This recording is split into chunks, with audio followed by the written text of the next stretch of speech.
Namaste, Jai Hind, and happy 2026, the first edition of the first weekend of Take 3, if we may to say, with the three of us back at the helm. Rahul Shivshankar, Zaka Jacob, all of us back from a little bit of a break, and someone who's wondering how he's going to break Bharat's back. We're going to talk about that person. 500% tariff is the ones that talk doing the rounds, but all that's happened in the last 1 year, that is of Trump, is something which everybody has to perhaps go up to about 30,000 feet and then have a larger world view. And let's talk to the geopolitics expert in the mix, Zaka Jacob. Fill us in. I don't have a clue. Fill us in. I don't have a clue what he's doing. I don't think he has a clue what he's doing. But before he came, Bangladesh was engineered, but around the same time, but it was before his time. But since then, you see regime change after regime change, while somebody is egging on for a Nobel Peace Prize and he's throwing governments and then he's weaponizing trade and economics. What's so peaceful about his methods and what's happening? Just break it down. So, look, there's absolutely nothing peaceful. I mean, it's absolutely audacious to imagine that you can send troops into a sovereign country, attack a presidential palace, kill almost 100 people, pick up a president of a sovereign nation and his wife from their sleep, toss them almost like you're tossing them on the back of a truck and then bringing them halfway across the Atlantic to face the law in New York. I mean, it's completely mind-boggling. No rules. This is not the international, global order or rule of law. All of that is out the window. What Trump is essentially doing and saying is that, look, he is the big bully in this shop and he gets to set the rules. The others, if you have the ability to take him on, like China has shown demonstrably in the last few months, then you do that and then he sort of climbs down. If you don't have the tools or the weapons to take him on, then you have to abide by his rules. And I'm afraid India is stuck in a place where it has some of the tools which it does not want to exercise, and it clearly is not publicly, taking him on. So the moment you continue to sort of take on this body blow after body blow, it just enables him. It just makes him, keep coming at you. So at some point, India needs to realize that, look, there is a fundamental break in this India-US strategic partnership, and this has been built over the last 25 years. And I don't think it's just a Trump problem. I don't think this is going to go away if, let's say, Trump is voted out of office 3 years from now. This is a fundamental reset. And India needs to go back to the drawing board and ask itself, we have believed in strategic autonomy over the last many decades, certainly since the end of the Cold War. This is the price to pay for that strategic autonomy. You can aspire to be China, which has those retaliatory, other levers, arrows up its quiver, but that's not going to happen overnight. Yeah, but Zaka, if you look at it, even in Venezuela, China has more than 100 billion sunk in. It's got a lot of money at stake there. This is going to hurt the Chinese. Even India, ONGC, there is talk about ONGC having a lot of its money stuck in Venezuela, which they're hoping now will be freed or those payments will be made. It's all about control of oil. Iraq, Iran, Kuwait, the invasion, the Gulf War, all of that was orchestrated for control over oil. So this is purely economic. Rahul Shivshankar, are you thinking that we cannot have any friends? We cannot depend. This is perhaps the biggest waking call that India can get as a nation, that we've got to stand up on our own. And no matter at what cost, unless this nation wakes up to this reality, there are no friends. And a friend is worse than an enemy. Well, I mean, look, let's just unpack this, as you said. So there's a larger picture and there's the India picture. Yeah. I'll come to the India picture if you just give me about a minute or so. Look, for a very long time, right, we had moved from an era of territorial conquest to a de facto rules-based order. Mm. Yes, the rules were still set in the West, but it was a order that was underpinned on 3 or 4 principles, which is democracy, free trade, soft borders, internationalism, and yes, a flotilla of international organizations or bodies that somehow negotiated and held the peace. What we have moved to now is an imperialistic order that we left behind in 1945 after the Second World War. So this is a mad scramble now for resources, and everyone is in it for themselves. The scary part is that at least till about 2 years back, before Trump came up, there was somebody who could at least hold up the mirror to those who were straining at the leash and trying to sort of go rogue on the rules-based order, and I'm talking about China and Russia. Now, with Trump having done what he has done in Venezuela, and now thinking further afield, Greenland, Cuba, Mexico, this Colombia, this, that, the other, in fact, even attacking people in Nigeria, across the Atlantic. There's a regime change being orchestrated in Iran. In Iran, I mean, got a direct you could say in Bangladesh, and you could say that this has happened in Nepal, whatever. The point is, you could still hide behind the fig leaf of overt and covert. This is overt. This is, I want your oil, I'm coming in. This is the East India Company, Bahadur, who's reinvented himself under a ginger cap. Okay? So we are back to that time. And you have legitimized what Russia did in Ukraine and what China is going to do or has been doing in the South China Sea. Because if you're going to say that I'm going to kick out Russia and China from my backyard. And China is saying, well, I'm going to respond the same way. Taiwan, then, America, you take a walk. And whether they do it or not is a different matter. I mean, that comes down to wherewithal and this, that, the other. It's a whole different conversation. But you give them now a complete open, basic chit to do it. So that's one thing. So we're regressing in time, and I think that's what Zach was also sort of trying to point out. The second thing that worries me is that you have a situation now where we're debating, right, as we just did, whether this is a Trumpian aberration or is this deeper. You see, Europe was still the yoke of this rules-based international order. They were seen as the liberal democracies, the leading edge of the liberal wedge, so to speak. They seem to be pretty okay.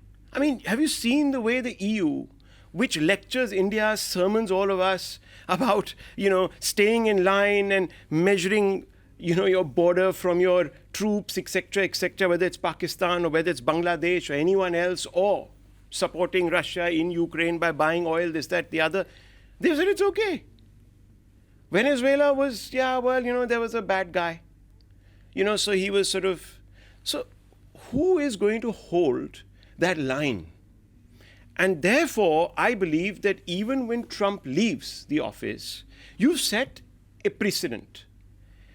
Russia ain't going to back off now. Russia says we've got the edge of Ukraine, the eastern edge, the two provinces, the bit between our teeth. Why should we leave it? If Trump is sitting and squatting in Venezuela and running it through remote control and taking all its oil and then going to sort of sell it back to the Venezuelans at a price, I mean, what is stopping anybody from doing that tomorrow, right? Then comes India. See, I do take a little bit of sort of, I stray away from this line a little bit. Look, when we were non-aligned, so to speak, we weren't part of any bloc ostensibly. Yes, we had sympathies. And for their own reasons, Russia came to our rescue in 71 in a sense, right? But otherwise, 65, we're all pretty much on our own. 71 also, really, the gunboats came in from the Bay of Bengal. And, we just got a bit lucky, I think, right there. Beyond that, Kargil, we had to fend for ourselves. The Israelis helped us out a little bit. Otherwise, there was always a price to pay for this sort of strategic autonomy, right? We faced it in 98 when we were completely isolated globally. So what we're seeing today, India sort of isolated, is something that we have lived through.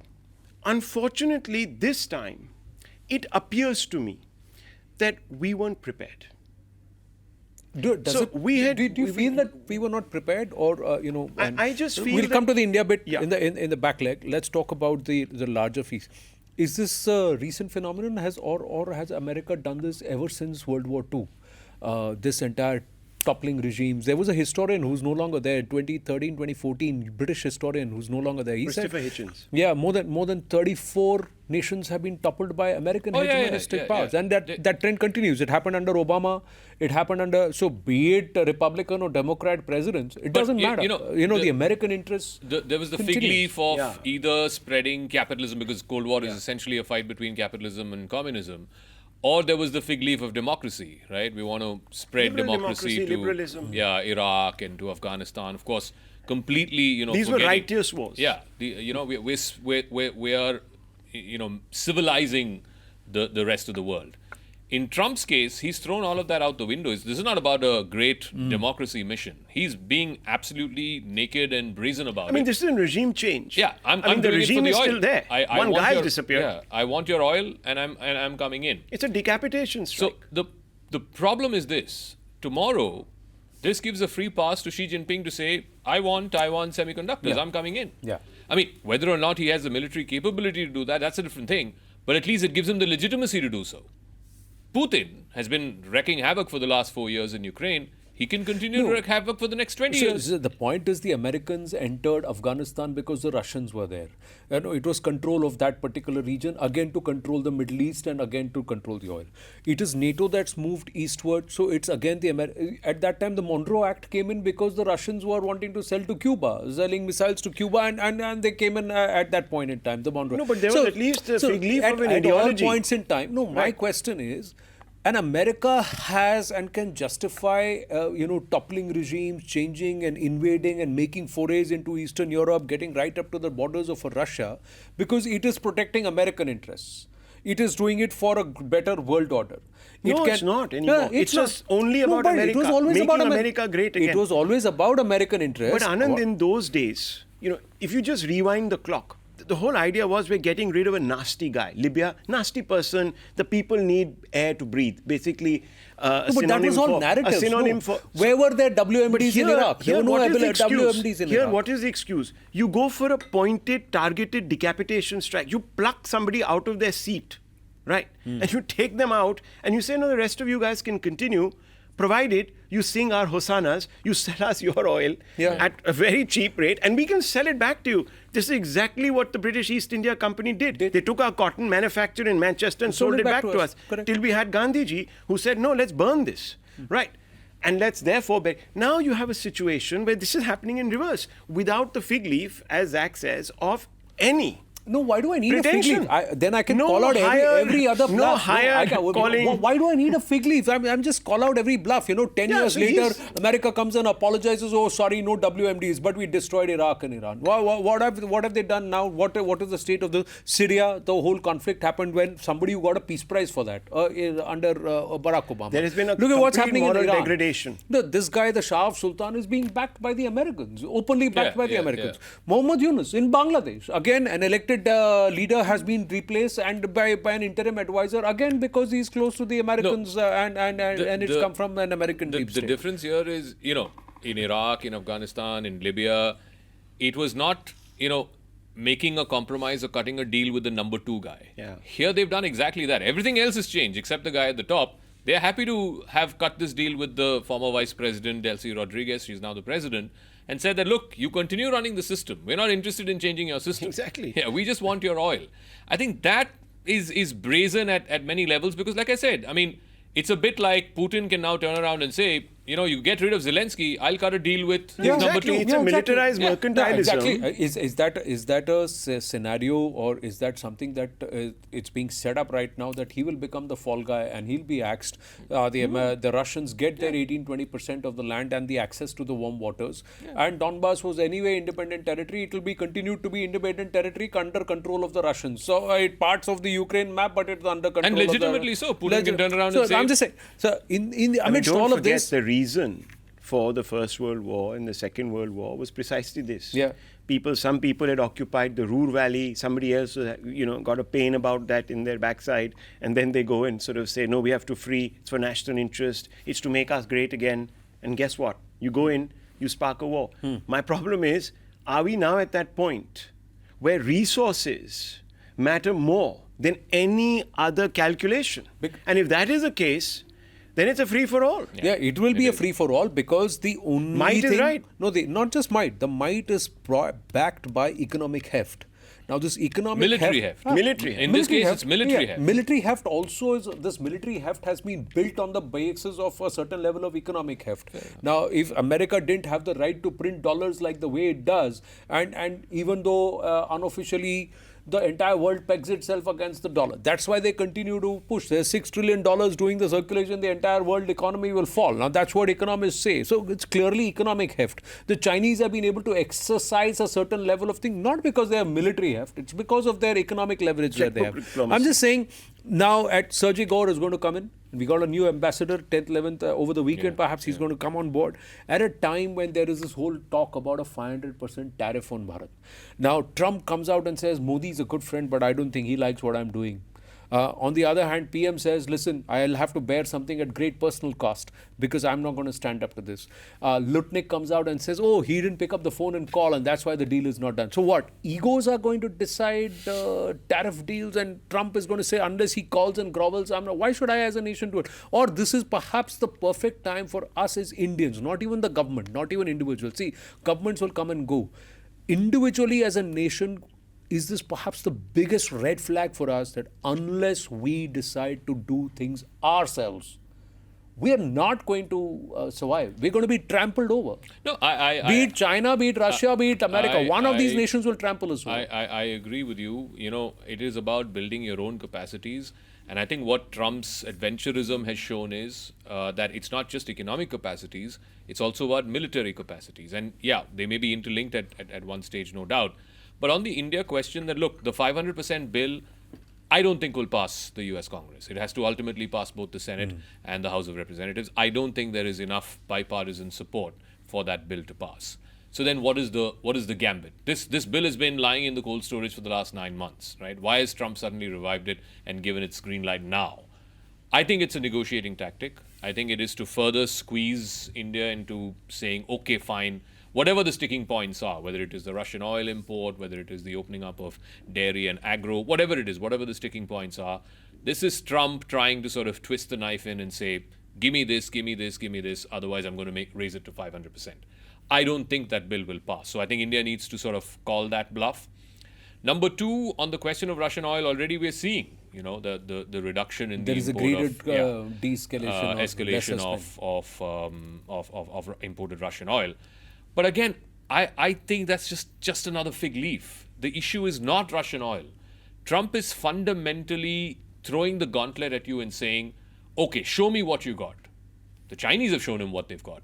We have to show him what we got. And also pick a side. I will not allow you strategic autonomy. Either you are with me or you're not with me. It's now, the famous Bush thing. I think is that the scenario? Because right now, as we speak, Bharat is going to open up Chinese partnerships in defense, in certain central government driven contracts, which was shut down since speaking to Galwan. Mr. Mearsheimer, and he did say that, look, this is just going to accelerate whether we do it for a tactical reason or if deep strategy, that remains to be seen. But this will only lead to India sort of going back into the Chinese and Russian sphere, right? And there will be greater sort of parlaying, with these countries. So basically, BRICS needs to sort of. But you see, one thing is, I don't know. And this is a question that I'm throwing out here. Does Trump need this bill to ratchet up tariffs? Because I thought that he doesn't. So this is a distraction for the moment, whether it's negotiation tactic or not, but it's just a distraction. We shouldn't really get clouded by that. Because if he really wanted to slap 100% tariffs, he's done it. No, earlier he could. My thing is that we have. The question is, please I'm add just going to say one thing. We're not such thakelus either. It's not as if India has some, walkover. We're not. We've got a good economy going. Industrial production is sort of showing a spunk. Yes, there is some consumption lag a little bit here and there. We have, I think, successfully built some redundancies, whether it's by sort of ensuring that our currency is devalued to the point where we can offset some of the tariff hit, etc., etc. I think we don't have to panic, right? But what we need to do, as you have said also, is to focus on building ourselves up, become the Popeye, consume spinach. And that can only happen, the budget is coming through. Hopefully there will be more reforms announced, there'll be more deregulation of the economy. Everyone wants to do business at the end of the day. Yeah. Even the oil majors who Trump is supposedly have done this for in Venezuela are seeking guarantees. Yeah. So they're not just going to walk in there and say, yeah, okay, let's salute, because tomorrow if some situations change, if Mr. Trump goes and another president comes in and says, actually, this was a very bad thing we did in Venezuela, what are these oil companies going to do? What is Exxon Correct. and all of these companies somewhere going it to is do? also to ensure that there is a Republican continuity because he's coming towards 2.5 years. I hope he gets... No, you all have to... He'll be impeached. If there are 50 top billionaires who are sitting there who are backing him and they bankroll the Republican candidature and their entire thing going forward, you don't know. I'm just saying from Bharat's point of view, yes, the budget comes, everything comes. One place is... Are we comfortable doing business with certain people because it's already a set process?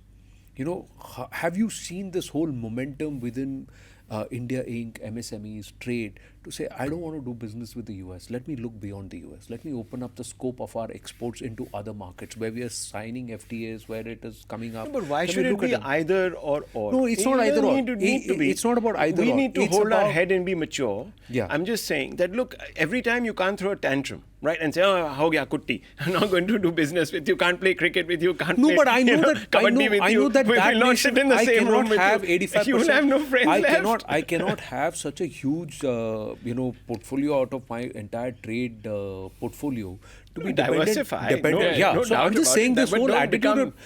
I think Modi's doing the right thing. Zach, I don't know what you think. Look, I think getting into the cesspit. It's not about. With somebody I'm who not loves talking. See, I'm not roiling talking in about. it. It's not about PM Modi. It's not about the finance minister. It's not about the government. I'm saying, as a nation, do we realize that we cannot always say, oh, if not the Americans, then the Chinese. If not the Chinese, then the Russians. Let's depend on one or the other because we can't afford to stand on our own. That's what I'm trying to say in terms of the core attitude which says, well, I cannot be dependent on anybody. And let's be realistic, Anand, it's not going to happen overnight. Yeah, it won't. It's probably going to take a generation. Now, yeah. No? It's got to take a generation, maybe even two, for us to get to that point where we can say with a reasonable amount of confidence that, look, we're not a pushover. We need to be taken seriously. The Chinese have taken 2 generations to build that, from Deng Xiaoping onwards, from the reform and opening up, all the way up to Xi Jinping now, where today they are in a position to tell America that, look, if you hit us with tariffs, we can retaliate with tariffs. We have to get to that position. We have to get to that position where we can say, if Trump wants to take it to 500, we can take it to 1,000%. But we have to build those capacities. No, and here's the thing, we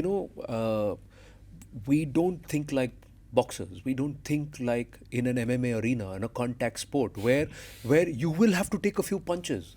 We want to win war. No, there is a problem with our attitude, which I Modi feel. Saab ne khud hi kaha hai that I'm going to be taking a lot of pain. Okay, No, we're going to I'm have to. saying as a we're nation, going to have to sit no, tight. Rahul, as a nation, no, we're in a roller coaster. we want to win wars without losing a single aircraft or a single Who soldier. are you talking about? No, wait, the opposition? I'm not the opposition. I'm just saying, as a country, which side are we? Are we really very We're honest? on our side. Downright honest to say, listen, I'm willing to take a few punches, take a little bit of pain, so that on the larger goal, we don't compromise on our core values. We have a choice. As a We don't have a choice. Correct. So why we don't have we to have take a the choice? pain, my dear. Shouldn't we have? No. We not only take the pain. I think we're taking it with consciously. aplomb. Look, the only thing that I feel that has gone wrong here is that we've underestimated the rogue in Mr. Trump. And that's where I feel we could have been a little more prescient.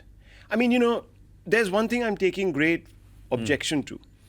So there is a whole, bunch of people who sort of say, rara India, and great for them, good for them. And look how Pakistan was scrambling after this Operation Sindoor, lobbying with Americans. I think they did a fantastic job. They might have lost the war, but they won the PR war. That was not somebody quaking in their boots. They were saying, okay, let's salvage a very bad situation. Let's make ourselves look good. What were we doing?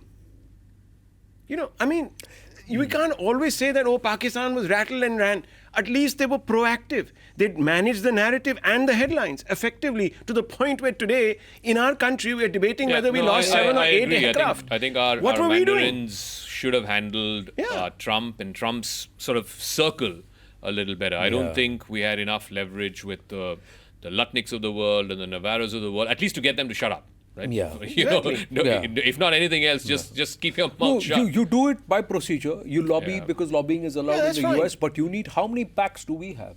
How many packs do we have among the Indian 6 diaspora? packs.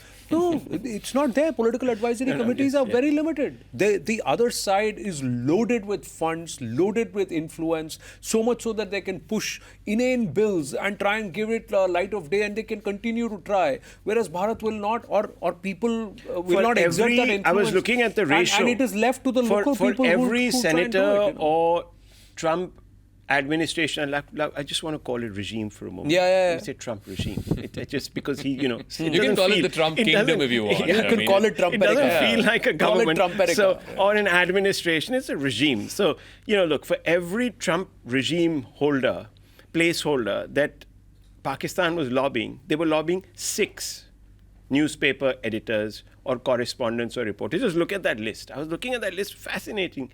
I said, they even went to reporters of Indian origin. Yeah. Which I found, that is chutzpah. Dude, we've got a story to sell you. We're from Pakistan. We don't care whether you've got an Indian connection. This is our story, printed. And I did a reference check, and I saw that these 2 Indian origin people had even run very favorable stories for Pakistan. I mean, that is, wow. That's influence. Because that is influence, and that's what counts today. It's what drives them. See, for the Hamas, the doctrine is to wipe out the Jews. For the Pakistanis, the doctrine is to defeat India. No matter what happens to them, they may be running around the streets naked and not a single morsel to eat, but they will spend their last dime and penny to show India in poor light, India in bad light, Bharat in bad light. For us, what is it that drives us? See, that purpose, that single line purpose, that's what we need to define very clearly for ourselves. And I'll tell you, ask 1.4 billion Indians, ask them what's your single line purpose as a Bharatiya, as an Indian. All 3 of us will have 3 different answers. And that's where I think is our problem. That's where is our problem. No, we will have, and I think that's where is the problem. That's where is the problem. We're in a democracy. We signed up to. But as a nation, we have to have an opinion and a vote. I didn't say opinion. I said purpose. A single line purpose for us as a nation. No one wants to regress in life. Doesn't matter what your political leanings are. No, it doesn't matter who's in power. PM Modi is not going to be in power for forever. No, he's not. There is a time and place, and democracy will evolve. There will be new leaders, new people will come. But purpose for a nation. What is my purpose and what is the next generation's purpose as a nation, as a people? Yeah, we vote in. It's not there. We vote. Think about it. Let our preferences We'll wind up on that note. Thank you. Thank you very much.